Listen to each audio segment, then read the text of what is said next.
Hello everyone, it is Mr. Stubstep, and today we'll be doing a value discussion on the X and Y set Fates Collide. So we're continuing along with the trend, and sorry that the timing of these videos has been slightly off. My schooling and work has been kind of getting in the way, so I'll still be getting out these every single week, but it might not be that always Monday and Wednesday like I have been. But once things get back to normal, should reach to that point, but just keeping you guys informed. So like always, I'll have timestamps down below if you just want to skip to the graded card discussion of the summary at the end. I'll also have links down below to all my other value discussions that include all the X and Y sets up to Fates Collide, as well as all of the Sword and Shield sets, as well as a link to this Google Sheet itself. So if you wanted to copy and paste this information in your own sheet and continue a working sheet from there, if this is a set that you like in particular, then feel free. So starting out with some administrative information, this spreadsheet is as of 23 April 21.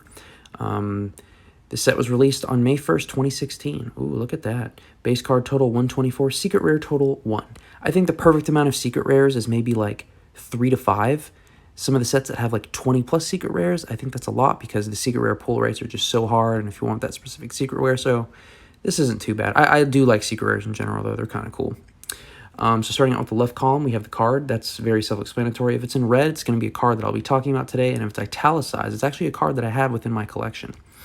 For rarity, self-explanatory, the raw and TCG player is the market value on TCG player rounded down to the nearest dollar. For grade, I usually just try to find PSA 10s on eBay. Can't find a PSA 10, I try to get to as close to that as possible because it is the most common, despite it being shut down right now. Besides, if you want to send in a card for $300. For sold price, it's the last sold eBay listing rounded up to the nearest dollar, not including shipping. So, yeah, if it's been sold recently, then it might be a more popular card, or maybe it's just not that rare and that it hasn't been sold in a while. Maybe it's not popular, or maybe it is just that rare. Date of sale. Date of sale is when it was sold, and then, or when that listing ended, or when that listing was sold, or when that auction ended. And the PSA population, the number on the left is the number of 10s, and the number on the right is the number currently registered with PSA. Obviously, there's a lot of cards at PSA right now, so these numbers are subject to fluctuation. Heck, this entire spreadsheet is subject to fluctuation. I'm just trying to provide you guys a snapshot of where these cards are at. You know, maybe potentially have a discussion on where these cards will be at in the future. All right, so going down the list, we start out with the Bronzong Break. I'm going to be real with y'all. I'm not a huge fan of break cards. But you know what? I respect Pokemon for branching off in different directions and trying things out. PSA 10 sold for $125. Yeah, that's that. We have the Carbank Break, and a PSA 10 sold for $100. I'm going to be honest, I never thought these breaks would ever be worth this much in PSA graded conditions, but these both sold fairly recently and for $100 nonetheless. So I'm pretty sure there's people out there that are recognizing, ooh, break cards are a unique rarity. I'm going to collect all these in a PSA 10, and maybe someday they'll be worth something. Who knows? Maybe that person will be a millionaire someday off break cards, but I usually, it sounds, you know, kind of, I guess, opposite hipster, like mainstream, to go with, you know, the majority. But I think in this case, I think you can just look deep down and look at break cards and be like, are break cards good looking? Not really. Probably not going to be as popular as, you know, just a modern example like Amazing Rares, but I could be completely wrong. This is all speculation, in my opinion. Moving down, we have the Mew Holo Rare. Now, there's a lot of good Mew Holo Rares out there. There's some average ones. This one, I don't know. It's kind of growing on me. A PSA 10 sold for $365. This is just a regular holo rare. This is no crazy secret rare or anything. It's just a regular holo rare, but there are those collectors out there, you know, those holo first and second generation legendaries, even some third generation legendaries. Like, if the card is good, people will collect it.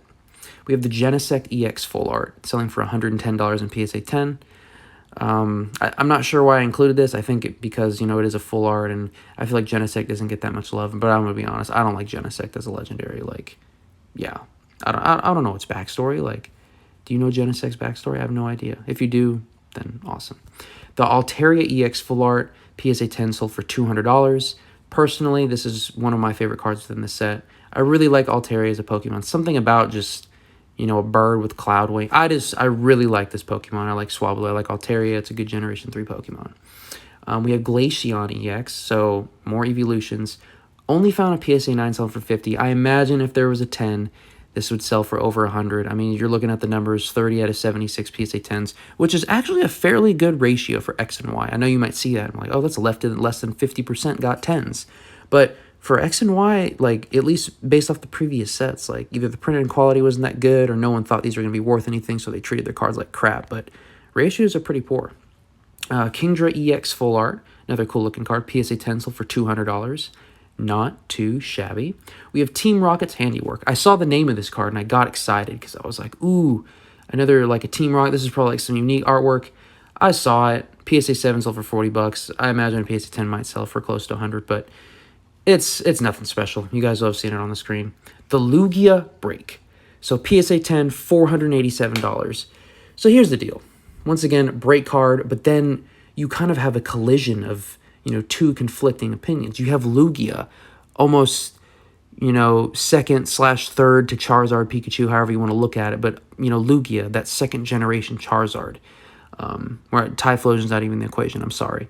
But in a break form, I personally think this card is hideous. But it is Lugia, and there are Lugia Master Set collectors out there. And so that warrants a PSA 10 of this card selling for $487. Keep in mind, these break cards weren't that hard to pull, or aren't that hard to pull, if you were opening cards back then. Umbreon EX. Love me some Umbreon cards. I love evolutions in general, but Umbreon's probably my favorite. But I'm not as big a fan as like the normal evolution enthusiast. I just like evolutions because of Pokemon Coliseum and XD Gala Darkness. That was what your starter was. Umbreon EX in a 10 selling for $250. Very respectable amount. We have the Alakazam EX Full Art. This is actually crazy. Is this the first Alakazam that we've run into? Yeah, so if you want to remember Fates Collide, just remember it as the Alakazam set. It has a Lugia Break and some Umbreon cards in here, but this is the Alakazam set, and you'll see why as we go down. Alakazam EX Full Art, $225 in a PSA 10. Glaceon EX Full Art, ooh, PSA 10, only $190. Only $190. Interesting. 56 out of 196. Very poor ratio. Mega Alakazam EX Full Art. Once again, there are some Megas that I like, but like the Mega Full Arts, it becomes a lot. It becomes a lot, I'm going to be honest. PSA 10, $275. Another respectable amount. We have the Umbreon EX Full Art. I personally think this is a card that is very slept on. $1,000 in a PSA 10, because there are other Umbreon Full Arts out there that people love. But I think based on like voting and all that stuff, I think Umbreon is the most popular evolution, even over Espeon, Sylveon, all of that. $1,000 in a 10. And not the best ratio. What is that about? 30, no, less than 30%. Yeah. Then we have the Alakazam EX. The only secret rare within this set, $305 in a PSA 10, but it is the most graded card within this set. I like this card a lot. I wish I could pull it. And now that one random magician finally relinquished whatever agreement that he had, and he basically just wanted attention. At least in my opinion, he wanted attention because Pokemon was blowing up. But whatever his reasons were, whether it be money or just genuine, like, all right, you guys have done your time without Alakazam or Abra and Kadabra. Who knows? Maybe this card will go up. Maybe it'll go down because more Alakazam, Abracadabra cards will be printed. Who knows? And yeah, that's pretty much it. We'll roll down to some tidbits at the bottom. So some averages. The average EX sold for $79, so fairly low in comparison to some of these other sets. I generally try to compare sets that are more or less equivalent in the chain of X. Like, I'm not going to compare this to Generations or Flashfire because they're just completely different leagues in opposite directions. Full Art average $283. That's actually pretty solid, but still the lowest when compared with all these other ones. Break cards, however, that Lugia holding it down, 191 average break, and this set actually had enough breaks in a PSA 10 for me to get a decent average. Secret rare, you're going to only have that one secret rare at 305, and 30 cards over $1, which is very respectable for the X and Y era. These sets weren't super large, and it's before Sun and Moon. Sun and Moon, I mean, they printed so many freaking ultra rare and higher cards. Like, my goodness. Even Sword and Shield, we kind of going down the same road. And then we have some more interesting stuff. So I found a complete set and a master set sold for these prices crossed out, and I was going to use my normal techniques to figure out what it actually sold for, because it's crossed out, it's generally a best offer, and both of the links actually couldn't be found. So to me, did these sales not go through? I don't know. I put the numbers up there just for your awareness, ballpark numbers, but these aren't the actual sales. This is just what I saw on eBay, but then there was no actual like data to back it up. Elite Trainer Box, $230. Very affordable Elite Trainer Box from the X and Y era. I know a lot of you probably look at that number and be like, are you kidding me? $230 for 8 packs of Fates Collide? I'm assuming that, you know, core set during XY only had 8 packs. I don't know. But very reasonable compared to some of the previous sets being over 1,000, over 2,000. Booster pack averaging about $6. Honestly, not that bad. You might be able to still find some Fates Collide in random tins and like at Walgreens and stuff like that. And then the booster box sold for $450. Honestly, another fairly affordable booster box for the X and Y era. All right, so now just going to overall summary. So I'm going to be just ranking them by tiers of collectability. So in the top tier, we'll start out with that Umbreon EX Full Art. It's in a league of its own. Anytime you got that baby blue, you're a grand and over. So yeah, I forgot to mention that color coordination in the top right corner, but you guys can read that if you so wish. And then for the mid-tier, we have the Lugia Break, as well as the Alakazam Secret Rare, and then that Mew Full Art. I think the Mew Full Art deserves some love. What is that? 3610s at 82, yeah. And then for the low tier, pretty much everything else in green. So we have, I'm getting all touchy-feely movie here. We got the Altaria EX Full Art, Kingdra EX Full Art, Lugia Break, the regular Umbreon EX, Alakazam EX Full Art, Glaceon's an evolution. We'll give it low tier, sure. And then the Mega Alakazam EX Full Art as well. So, yeah, overall, a solid set. I was trying to compare it to the other sets, and I don't think it comes close to Phantom Forces, but it's very close to Breakpoint. I give this set a slight edge over Breakpoint. I mean, Breakpoint has what? The Gyarados, Skyla, all that. Actually, I could literally just switch over.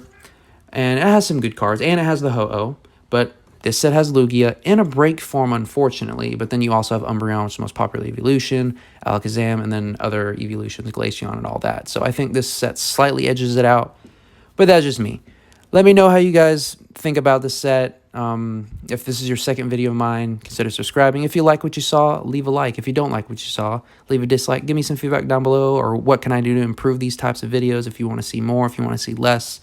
But yeah, that's pretty much all I have. Once again, links and stuff down in the bottom, and I will catch you guys in the next one.